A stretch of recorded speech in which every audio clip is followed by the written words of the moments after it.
Hi guys, welcome back to the Bluestone Villa and to another renovation diary where we take you behind the scenes of our DIY renovation of our Victorian house. Right. I just want to check, do you want me to put more on than less so that once it sands down, it's so like more than You don't need to be doing it over there. So I'll show you how I did it. It'd be good. Yeah, that's good. That's what I was doing. Put more on, because when I sand that off, you got to imagine what am I gonna lose. I feel like I need another thing to help scrape it off of this, and then Well, you've you know got what I mean. so all of this. You can use these here. And you can also use. Then you grab less than more, right? You shouldn't be doing it in your best jogging bottoms. I did tell you that before you decided to work. What I tend to do as well. So before you do that, put it on the wall. It's like icing a cake.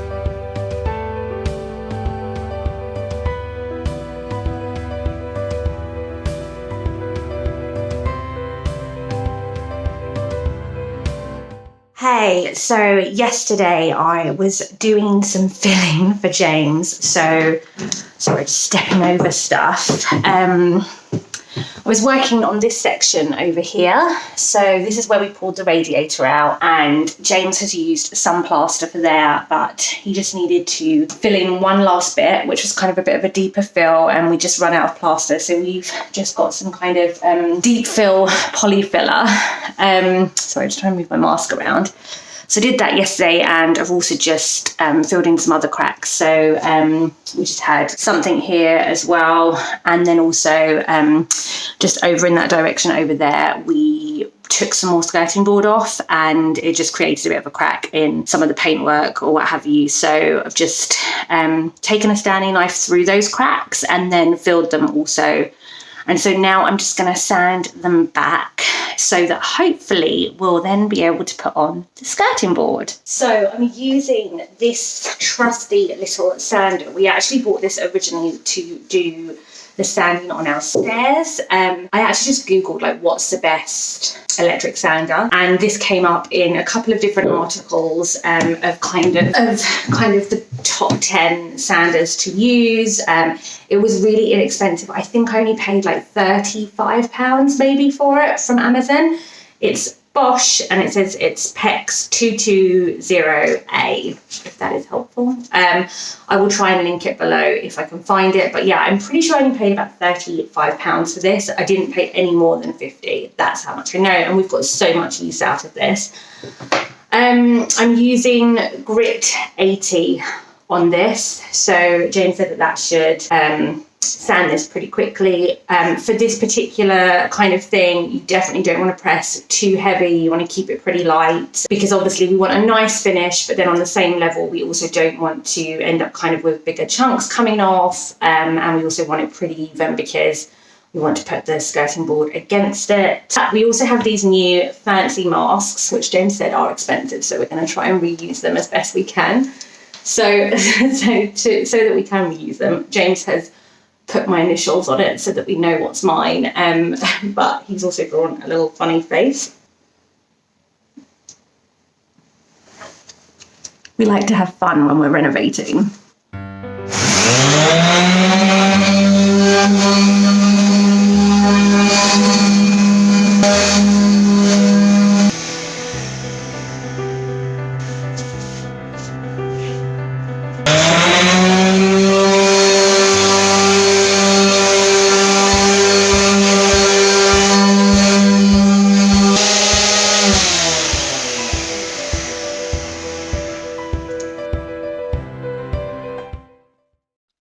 I'm in the doghouse, guys. So I know I gave you all the chat on the whole light sanding thing, but turns out I'm definitely better at heavy sanding. So I got really paranoid about the light sanding situation with the machine that, yeah, it wasn't bad. What I did was not bad. I would just like to put that out as a disclaimer and a caveat before I tell you the rest of the story. But basically, James came in and was like, "You've got sander lines in it." And I was like, "Only in that particular bit there because basically there was the radiator valve thing was there, and he told me not to bash that, and so I was trying not to kind of hit it, but the machine is like quite deep, so it was kind of touching the radiator valve anyway. I obviously like knocked it at one point, and so it did something a bit funny, and I was like, only there, and he was like feeling along the edge and it just wasn't happy, and he told me that basically I hadn't done it to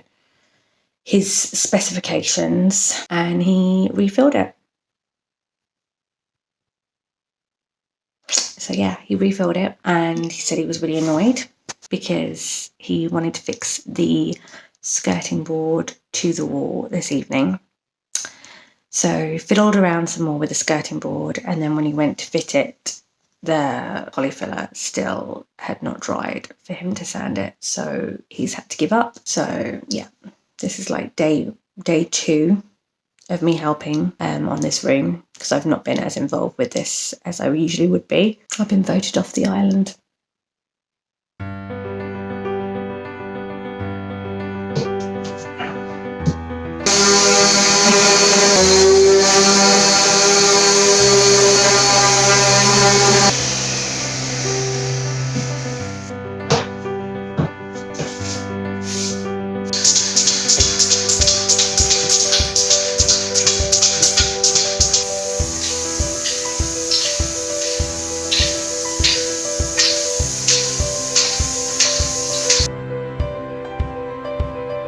So we've come to Corkers today to find the slabs for our DIY patio. It's amazing here. They've got so many lovely setups. We're going to go with this grey Indian sandstone, and we really like this grey slate as well, and also there was some kind of grey porcelain tiles, but logistics and financials have steered us in the sandstone direction.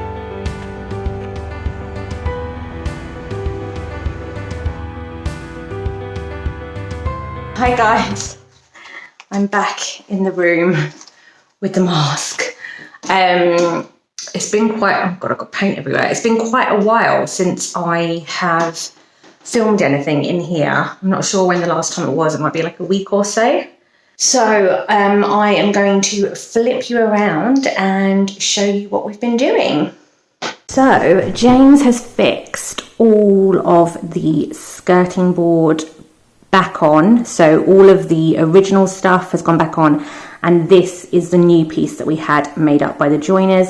And he's also now put this kind of trim around the bottom, so downstairs we have just a gap, we don't have anything, and it kind of just looks a bit untidy and a bit unfinished.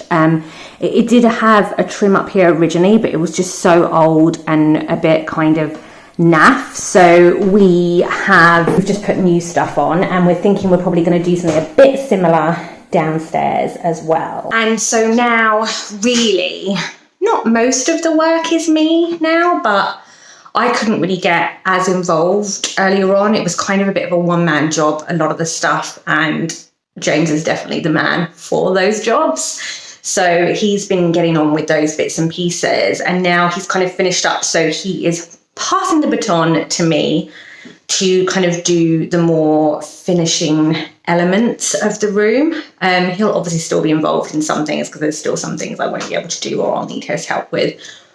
But I have been working on mostly the windows. So we have UPVC windows in here. You might recall, if you've seen our earlier videos, we would prefer wooden, but it is what it is, as they say, and no point removing them at absolute fortune.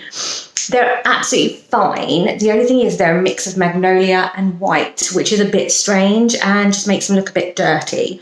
So we didn't want to paint them a dark colour. I've seen loads of people do that with like black paint to kind of give them a Crittle style look, and yeah, we didn't want to do that. We want to keep them white, so we weren't sure if it was going to work.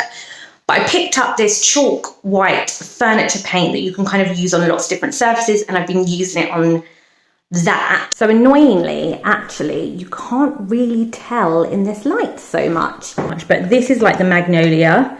So this magnolia was on these middle panels here and also on the windowsills. Yeah, so I have so far finished the middle panels. So these have been done.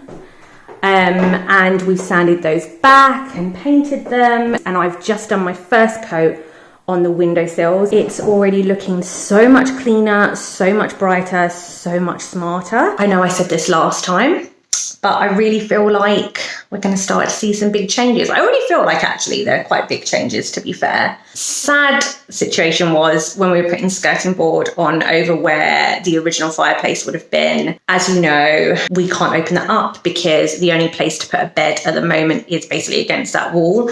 So the hope is that maybe one day when we might do a side extension, I might be able to reconfigure a few things and open up the fireplace then as well. But James took a bit of a peek through the wall when he was doing the skirting boards, and yeah, basically doesn't think the original fireplace is there, which is a shame. I was kind of hoping that we might have like found them all hidden behind the walls, and I'm starting to feel like that's less and less of a case. I live in hope. There's still a few more rooms, and you never know, I suppose.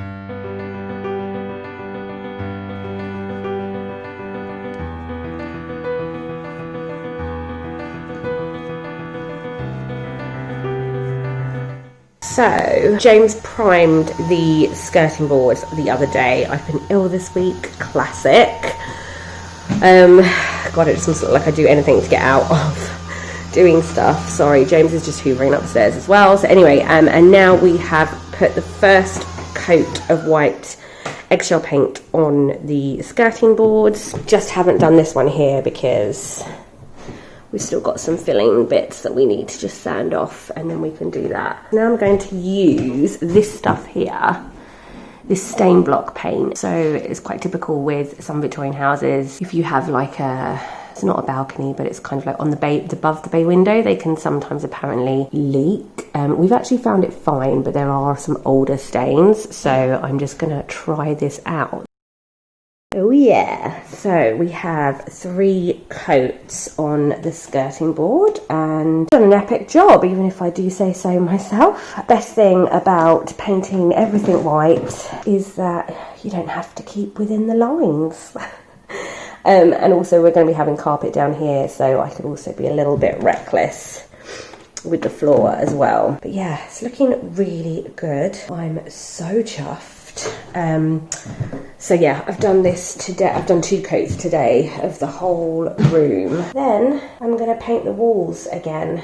So I think that's a job for tomorrow. I think I'm going to call it quits for today. It's like mid-afternoon and I'm just I'm ready to move on. Plus, honestly, the stuff you accumulate when doing work is ridiculous, and James has been whinging that having everything in this room has just been a nightmare, and this being like the first time I'm spending like a whole day in here doing stuff, I fully, absolutely concur. It's an absolute nightmare. Classic Reno look here. I've also just contacted a local guy that does, God, what's going on? That does ceiling roses and like mouldings and stuff. So he came recommended. He actually came round to like just give me a bit of an idea in September last year. So we want 3 ceiling roses, 1 in the hall, 1 in the living room and 1 in our bedroom. And then we have 1 section of our cornice in the living room it was obviously broken, we think, when the electric shower was put in. And so they've just fixed it with wood, basically, with like mismatched wood. So anyway, I want to get that replaced properly. And so he can do all of that. He can do that's what he does. He does it, the technique that they would have done back in the Victorian times. Anyway, he came round to look at that and also to talk to me about ceiling roses. And he offered to leave some ceiling roses with me for James to look at, as well as like, just so that we could get a feel for the size for some of the rooms. And it was really generous of him. Like I felt like I didn't really need him to do that, but I was really grateful. And then I emailed him a few times after that to come and collect them, and so we could get it done, and he never responded to me. And then I felt a bit embarrassed to call, which is really stupid, really. And now so much time has passed, obviously with lockdown and God knows what else. So I've just done a bit of a last ditch effort email. I don't want to call now because I just feel really embarrassed that we've had these ceiling roses for as long as we have. But that being said, I have actually tried to contact him quite a few times and I've not heard from him. Anyway, we still want him to do the work because I really want him to repair this bit of the cornice in the living room. But also it would be good to get the ceiling roses up, particularly in our bedroom, because I feel like with the bedroom, I really just kind of want to get as much of it.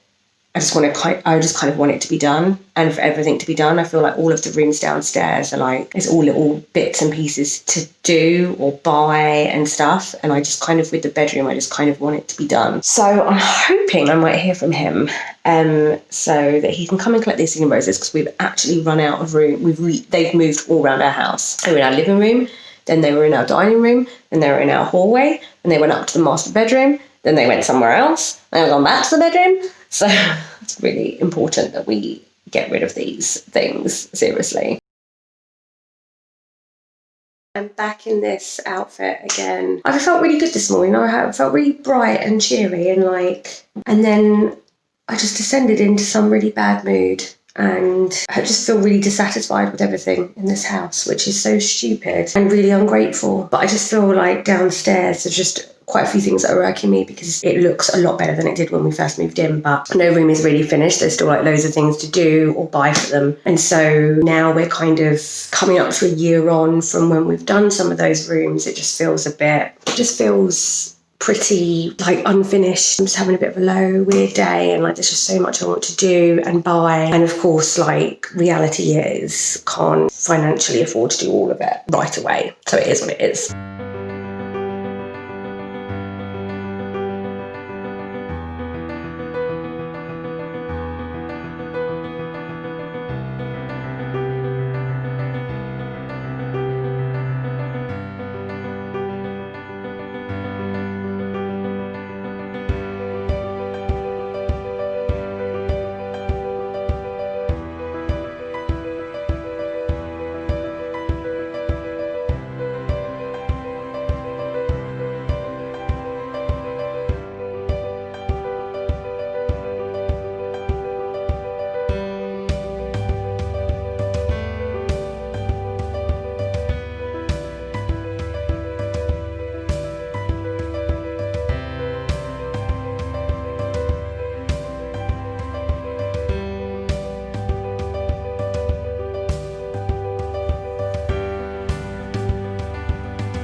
So this actually gives you a better indication of what the colour was like around a lot of other parts of the windows. Parts of the windows were like this yellowy magnolia, and actually where we've taken the blinds off, actually it's a lot more yellow than magnolia. I think I'm gonna have to paint the outside as well. We were hoping that we were gonna not need to do that because it was already white, but somebody put a curtain pole on the actual window frame.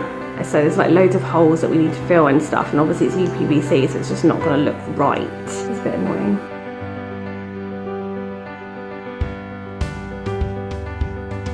I'm back in this room again today. So I've just taped up the windows with James because we now need to paint the inside bits.